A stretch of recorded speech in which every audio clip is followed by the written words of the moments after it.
Are you still binge eating on carnivore? Well, if you are, is it such a bad thing? Let's talk about it a little bit.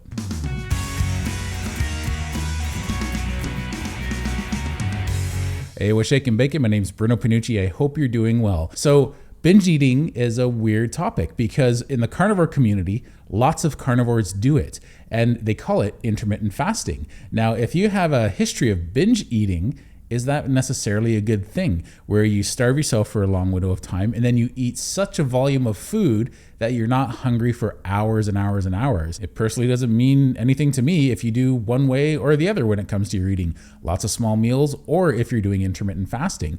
But if you have a history of binge eating, it might be a trigger for you, and it's something that you've never really dealt with too much, and fasting is just encouraging that for you. So I want to make a deal with you. Instead of putting an ad in the middle of my video, which is annoying for you, I'm going to ask that you like, comment, and subscribe to the channel instead. If you go a long window of time, maybe you're only eating once a day or twice a day in a very small window, maybe that's something you're strategically doing, but it's an issue possibly if you're still doing it out of instinct, if you're still doing it because you're craving food or you're an emotional eater.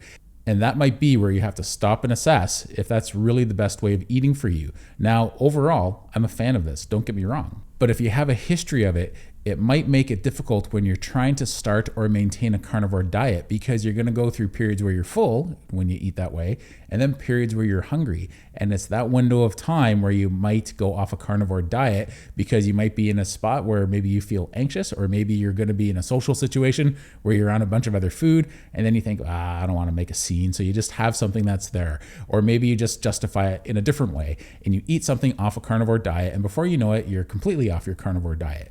So it can be a difficult spot for people.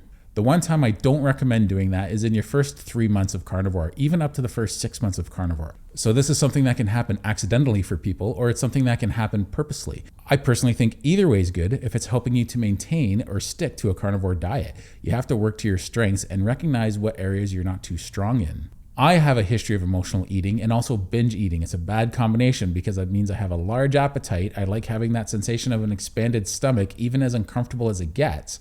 I like that, as well as the addiction to eating junk food whenever I was a little frustrated or upset at something. I'm a pretty stable guy, but it doesn't mean life events get to me that way anymore. Sometimes I will do emotional eating or binge eating, but it's always foods that are on a carnivore diet. So I'm quite satisfied with that right now because for the most part, it's in check. It's rare I do something like that, maybe a few times a year, tops. And if I do it, I'm okay with it because I'm still sticking to a carnivore diet.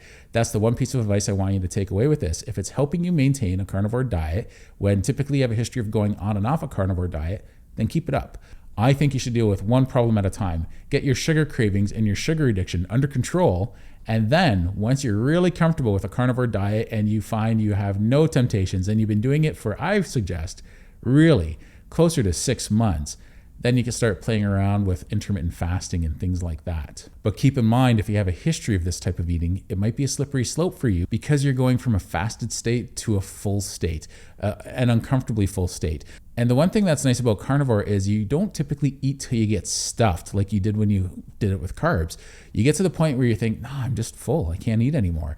And that's pretty much that. Never once that I've been on carnivore where I've eaten a lot have I lied there afterwards and been like, oh, I've eaten too much, and thought, oh, why did I do that to myself? I feel horrible. Not once in 2.5 years. And I can have tremendous amounts of food. I don't feel like I need to crash the same way I needed to crash when I had carbohydrates. Yes, there have been times where my blood sugar obviously raised because I had a lot of meat in one meal and I still have a level of insulin resistance where I'd go through a crash afterwards.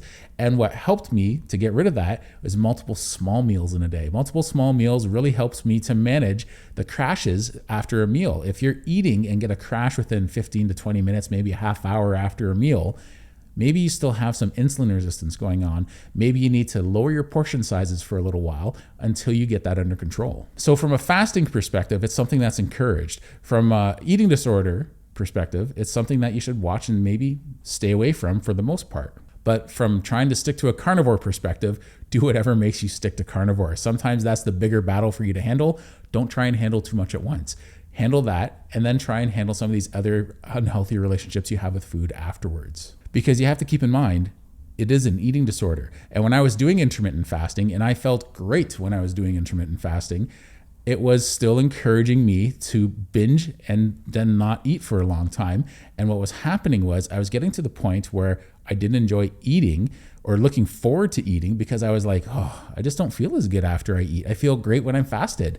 And I've never had to worry about bulimia or anorexia or anything like that. Obviously, I'm a big guy, but that's not true. You can still be a big person and have those disorders. But what I'm saying is it's still a trigger. And I got to the point where I was really not looking forward to eating because I would do these 3, 4, and 5 day fasts and I would feel amazing mentally and physically. And then I'd eat and I would eat too much because I had a shortened eating window and I didn't introduce food slowly enough that I would eat and then feel like I wasn't even on carnivore. My joints would be stiff and achy. I'd be moving slower, but I would feel this extreme contrast because I just finished a multiple day fast feeling amazing. So literally I'd wake up the next day and just be like, oh, I do not feel good. So if you're going to binge on a carnivore diet and you're doing intermittent fasting, I think it's fine to do. Ease into your meal though. Have something small, a snack before you have your big meal, and that will help your body to adjust to the fact that food is coming. I always dismissed that and I would just go into a big meal. I'd have 4 pounds of wings all at once or something like that. Then I got to the point where I realized I just wasn't enjoying eating food. And that's not a healthy place to be. We need to eat food. We need to fuel our bodies to gain weight and we need to fuel our bodies to lose weight. And by weight, I mean fat. You want to fuel your body to lose fat and you want to fuel your body to put on bone density and muscle and fat. Some people want to put on fat. There's nothing wrong with that. Most people, when they want to put on muscle, they want to put on some fat with that because it's easier to put on the muscle and then afterwards trim away the fat. This is what bodybuilders and people who have worked with competitions, people who are really anal about putting food into their bodies because they look at it as fuel to build their lean mass and metabolism. And they slowly put on a lot of weight and slowly lose weight with multiple small meals. I found doing multiple small meals a day has really helped balance my energy even as much as carnivore helped balance my energy. Carnivore got me to this point, and then I sort of leveled off there with my energy, but I was still having crashes because I was only having 1 or 2 meals a day. But when I went to multiple small meals a day, it took me to a whole other level. The same level with all the benefits of fasting when I get enough fat doing that. So that's the key for me. I found out I have to make sure I get enough fat. If I get enough fat, I feel good. But if I get a little bit of extra fat, I feel really good. So I don't necessarily think this is a bad thing because it works for people who want to intermittent fast. But if you have a history of binging because it's more of an eating disorder, it might be a bit of a complicated issue for you and you might have to stop and assess that at one point through your carnivore or zero carb journey if you need to change anything.